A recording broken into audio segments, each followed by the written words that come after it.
What's up YouTube? Capital G here, letting you guys know what happened at the 2018 Yu-Gi-Oh! World Championship. I, of course, spent my weekend watching all the coverage and even commentating some of the duels so that you didn't have to. I actually am going to start by plugging those duels. If you guys are interested in watching the finals for either Dragon Duels or the All Ages events, as I like to call it, the main event, you guys can find both of them in their full entirety on my channel. I did do a little bit of, my personal capital G flair, as I like to put in, on those videos, and they were actually pretty good matches. The Dragon Duel match wasn't nearly as good as the All Age event, which is actually kind of ironic because last year it was the exact opposite, where the Dragon Duel finals was far better than the All Ages event, which, for the most part was just kind of a boring mirror match. And this year it was basically the opposite. The final four for the All Ages event are what you guys are looking at right here, and this was pretty damn amazing. We had 4 different decks in the top 4 of the World Championship for the All Ages event, and I have to say,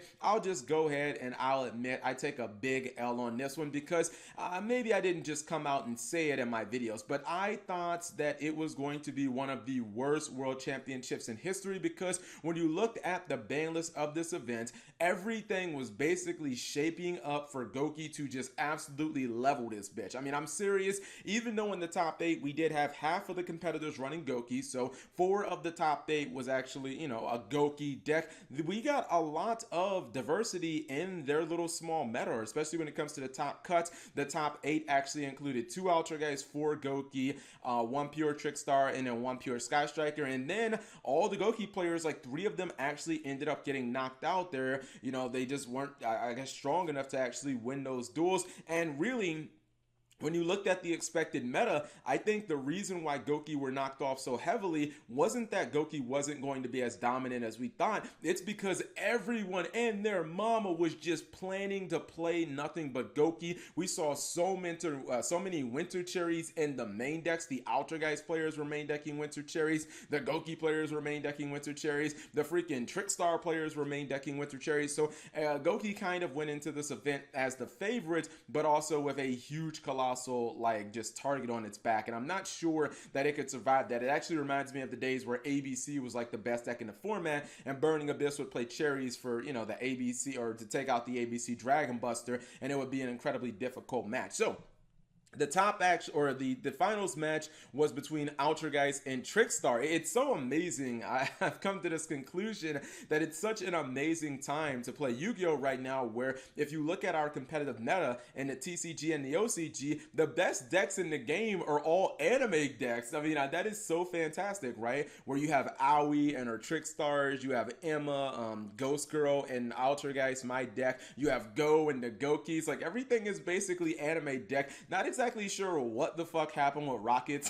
That deck is so bad, and I feel like it shouldn't be, but I think it is a pretty nice time. Now, this duel in particular, the finals, nope, not that one, the All Ages finals between Boden Temek and Wang Chai Ching, which I apologize, I did say he was from Thailand. My apologies, he's actually from Taiwan, I got it mixed up. This was one of the most entertaining matches you will see this entire year. There was so many amazing plays, so much tech, man. There were actually plays where I felt my mind being blown. So many amazing tech cards you see right here.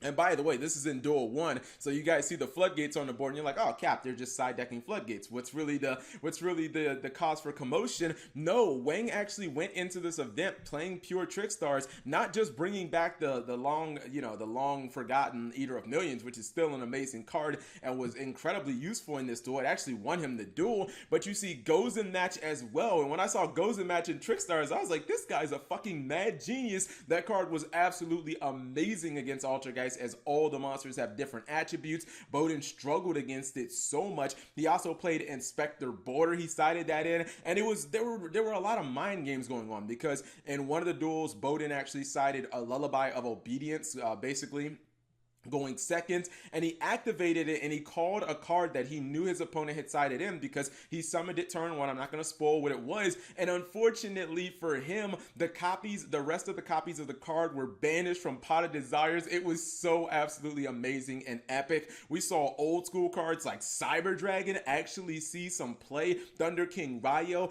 I implore you to watch this final match. It's one of the best matches that I've seen this entire year. Now, the Dragon Duel finals was Gouki versus Gouki, and you know, a lot of people say that it's basically an RNG game. Whoever goes first, you can kind of just play it out by not actually dueling, just kind of looking through your hands. But this kind of showed you some of the nerves that Yu-Gi-Oh players have, and sometimes it doesn't work out.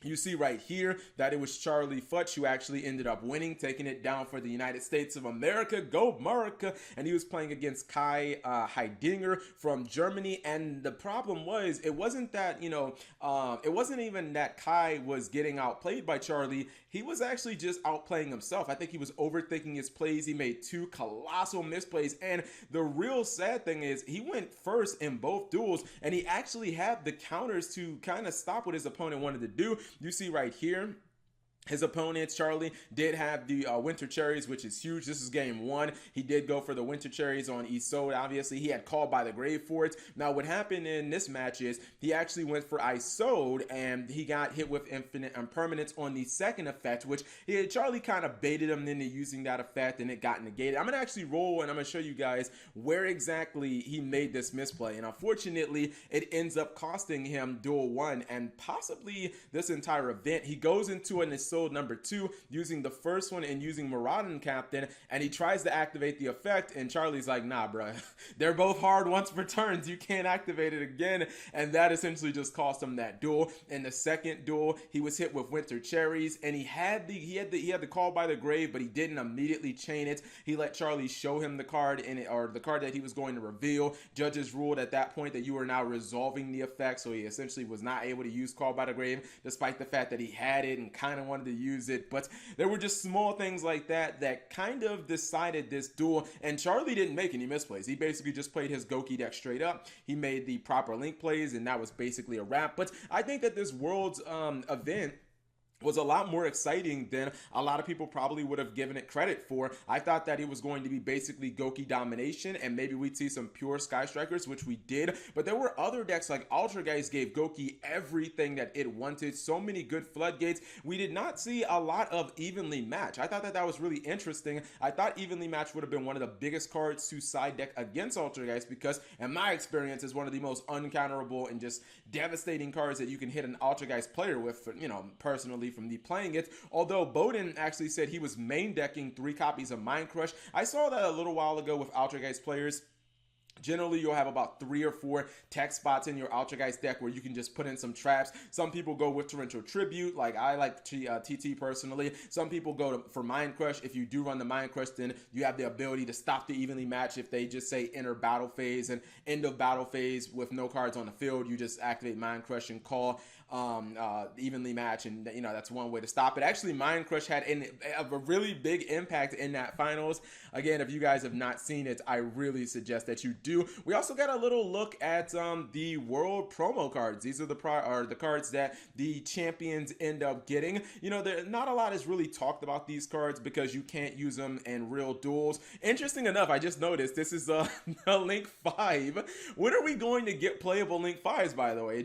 I just realized we're a full year into the Reigns era and we still don't have any Link 5s. Sometimes I kind of wish that they would make playable versions of these cards because, like, look at this Link 4. This is gorgeous. This is one of the best artworks. It actually reminds me of the video game Okami because it's Amatsu Okami, which the main character in Okami is it's a wolf named Amaterasu. So I don't know, maybe there's some lore there that also mixes into the game, or maybe the game and this card are both based on the same lore. But some of these World Championship cards, especially the Link Monsters, they're so gorgeous that it is kind of unfortunate that this is the only printing that these cards ever get. And you can never use them in real duels because all of them basically have the same exact effect. So what did you guys think of the event? Were you surprised that Gouki didn't just run over everything, that there was so much diversity? When it comes to North America at the big event, at the All Ages event, we kind of flopped. And that was a little devastating because I thought that we actually sent a very strong batch this year from Canada and from the United States. But as you see from the top 8, we only had one Canadian there, and everything else was, you know, from the Asians really just dominated. I'll just cut to the chase. East Japan, West Japan, South Korea, Taiwan. Half of the top 8 is basically Asian. So, you know what I mean? They just absolutely dominated. And I'm not sure if anyone from Oceania has ever won a world championship before, but I believe that Bowden, had he actually won that duel, would have been the first. But, you know, Wang ended up capturing it for Taiwan. So let me know what you guys thought of the world championship. Also, last thing, do you guys believe that it is going to make a significant impact on the Forbidden and Limited list? Because if you look at it, with Trickstar winning and Altergeist taking the runner-up position, I don't know if in the OCG you can really hit Trickstar any harder than it's already been hit. Because, I mean, you can say that only Reincarnation has been hit, but Terraforming is kind of like it's kind of like an indirect hit to the Trickstar deck, and it definitely showed. In fact, in the finals, we really didn't see that much of the Trickstar engine. We saw a lot of his support cards doing work. When it comes to Altergeist, I said this a long time on my stream, if if Multi-Faker down the line got limited to 1, that's probably the worst I could ever see happening to Altergeist. I don't even think it would really affect the deck all that much because there's so much searchability for it. I do think that because of the Dragon Duels and because every match was just seemingly Gouki versus Gouki, who can get to Isolde and Firewall first, I believe that one of those cards could definitely be on the hot seat. Konami does have an affinity for Firewall Dragon, but maybe we could see Isolde or Divine Sword getting banned.